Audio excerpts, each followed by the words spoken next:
எல்லாருக்கும் வணக்கம். எப்படி இருக்கீங்க? நம்ம வீட்டில் நவராத்திரி வேலைகள் ஆரம்பிச்சாச்சு.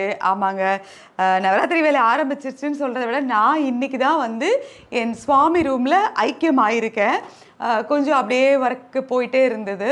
ஸோ இன்றைக்கி வந்து படியெல்லாம் நல்லபடியாக முடிக்கியாச்சு. இப்போது அடுத்தது இது மேலே இந்த துணியெல்லாம் போட்டு ரெடி பண்ணணும், கோலம் போடணும், நிறைய வேலை இருக்குது. ஆக்சுவலாக இந்த ரூமை நாங்கள் எப்படி ரெடி பண்ணியிருக்கோம் பாருங்கள். என்னங்க சொல்கிறது, இந்த வீடு வந்து அப்படியே இடுக்கமாக இருக்குது. இன்னும் இதெல்லாம் வெளியில் போகணும், ஏன்னா அங்கே இடம் இல்லைங்கிறதுனால நான் இதெல்லாம் இங்கே வச்சுருக்கேன். இன்னும் எடுக்கணும். இதெல்லாம் பொம்மை தான். ஸோ கொஞ்சம் கொஞ்சம் இருக்குது, அப்படியே பிரித்து நாளைக்கு தான் இதெல்லாம் பிரித்து வெளியில் எடுப்பேன். ஸோ இது ஒரு பக்கம் இருக்குது. இப்போ இந்த வேலையை மட்டும் முடிச்சிட்டா கொஞ்சம் முடியும். இதெல்லாம் பார்த்தீங்கன்னா இந்த கிளாத் ரெண்டும் நான் இந்த வருஷம் புதுசாக வாங்கியிருக்கேன். அதே மாதிரி வருஷம் நம்ம வீட்டுக்கு வர எலக்ட்ரிஷியன் அவர் தான் வந்து எங்களுக்கு இதெல்லாம் செஞ்சு கொடுப்பாங்க. அந்த லைட்டு வேலை எல்லாமே அவங்க தான் பண்ணுவாங்க. நான் அப்படியே கொஞ்சம் மானிட்டர் பண்ணிப்பேன். இன்றைக்கி தெய்வாதீனமாக கொஞ்சம் சீக்கிரமாக ஷூட்டிங் முடிஞ்சதுனால ஓடி வந்து இந்த கூட இருந்து இதெல்லாம் நான் செஞ்சுக்கிட்டேன். இந்த லைட் வந்து எனக்கு ரொம்ப பிடிச்ச ஒரு லைட். பார்த்தீங்கன்னா சூப்பராக இருக்கும். இருங்க போட்டு காமிக்கிறேன். நல்லா இருக்குல்ல, அழகாக இருக்குல்ல. ஸோ இதுதான் நாங்கள் பண்ணியிருக்கோம். அதே மாதிரி இந்த பக்கம் வந்து ஒரு சரம் மட்டும் போட்டிருக்கேன். நான் எப்படி இருந்தாலுமே நம்ம லைட் போடும்போது என்ன ஆகுதுன்னா தெரிய மாட்டேங்குது. அதனால நான் வந்து குட்டியாக போட்டிருக்கேன். அது மேலே ஸோ ஒரு லைன் மட்டும் இருக்கட்டும் அப்படின்னு சொல்லி அங்கே அது மட்டும் வச்சுருக்கேன். இது வரைக்கும் ரெடி பண்ணோங்க. அடுத்தது பார்த்தீங்கன்னா அப்பா அம்மா எல்லோரும் சேர்ந்து தான் இந்த படியெல்லாம் எடுத்து வச்சு நேற்று மோகி கூட இருந்து எல்லாத்தையும் ஃபிட் பண்ணி வச்சான். இப்போயிலிருந்து ஃபுல் சார்ஜ் நான் எடுத்தாச்சு. இப்போது துணி இதெல்லாம் பண்ணணும். இருங்க ஃபஸ்ட்டு பண்ணிவிடுவான். அதுக்கு முன்னாடி சொல்லியே ஆகணுமே, இன்றைக்கி வந்து பாரிஸ் போயிருந்தேங்க. செம்ம ஷாப்பிங். எனக்கு பாரிஸ் போனாலே இந்த குலு டைமில் என்ன ஞாபகம் வரும்னா இந்த குருளகம் தான். குருளகமில் வந்து நிறைய பொம்மைகள் இருக்கும். அதாவது நாங்கள் குலு வைக்க ஸ்டார்ட் பண்ண அந்த நேரத்தில் பார்த்தீங்கன்னா சிங்கிள் பொம்மைகள், தனித்தனி பொம்மைகள் வந்து அங்கே மட்டும்தான் கிடைக்கும், வேறு எங்கேயுமே கிடைக்காது. செட்டாக தான் கொடுப்பாங்க. மயிலாப்பூரில் எப்போவாது கிடைக்கும். ஆனால் குருளகம் போனால் நிறைய குட்டி குட்டி பொம்மைகள் எல்லாம் கிடைக்கும். அதனால எங்கள் அம்மாவும் நானும் அங்கே தான் போவோம். அதனால் இன்றைக்கி நான் பாரிஸ் போனோன்னு நேராக குருளகத்துக்குள்ளே ஓடி போயிட்டேன். பட் அந்தளவுக்கு இன்னும் ஷாப்ஸ் எதுவும் வரல, ஓரளவுக்கு தான் வந்திருக்கு. அங்கே வந்து நான் ஒரு பொம்மை தேடிட்டே இருந்தேன், அது கிடைக்கல. எல்லாருக்கிட்டையும் அதை தான் கேட்டுகிட்டே இருந்தேன், எனக்கு இது இருக்கா அப்படின்னு சொல்லி கேட்டுகிட்டே இருந்தேன். அது வந்து கிடைக்கல.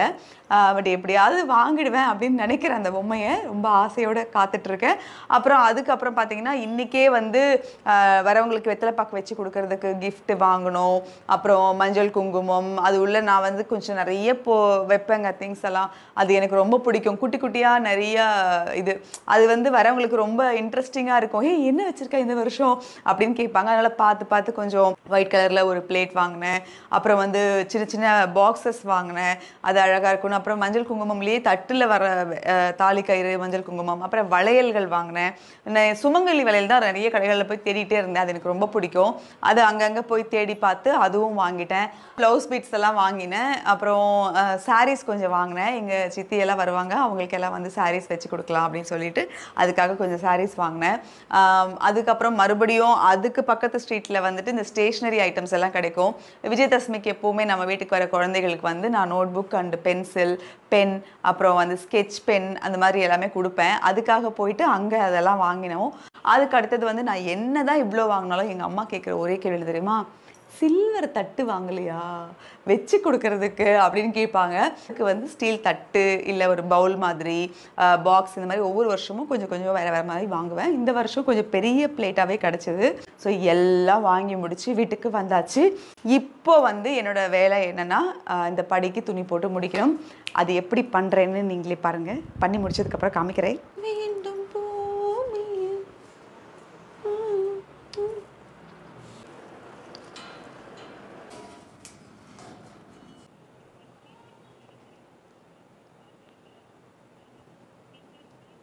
ஒரு வழியாக இந்த துணி போட்டு முடிச்சாச்சுங்க. கொஞ்சம் இந்த பக்கம் லூஸாக இருக்குது.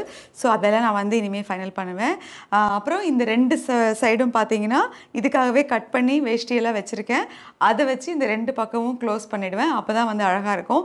அதுக்கு முன்னாடி இங்கே கோலம் போட்டு இப்போது இதை முடிச்சிடலாம். இதுக்கப்புறம் நாளைக்கு கலசம் வைக்கிறது, கலசம் வச்சு அதுக்கப்புறம் நம்ம வந்து பொம்மையெல்லாம் அடுக்க ஆரம்பிப்போம். அதுக்கு அடுத்த நாள் தான் பூஜை ஸ்டார்ட் ஆகும். அதாவது வியாழக்கிழமையிலேருந்து முதல் பூஜை ஸ்டார்ட் ஆகும். ஸோ இன்றைக்கி நீங்கள் பார்த்த இந்த வீடியோ எப்படி இருந்தது, ஏதாவது இன்ட்ரெஸ்டாக இருந்ததா அப்படின்னு எனக்கு கமெண்ட்டில் வந்து சொல்லுங்கள். இந்த வாரம் முழுக்க இனி நம்மளுடைய குலு வ்ளாக், நவராத்திரி வ்ளாக் வந்துட்டே இருக்கும். எல்லாரும் நல்லபடியாக சாமி கும்பிடுங்க, எல்லாரும் எல்லாத்தையும் வேண்டிக்கோங்க. உங்கள் மனசில் என்ன இருக்கோ அது எல்லாம் நடக்கணும். மீண்டும் சந்திப்போம். டடா.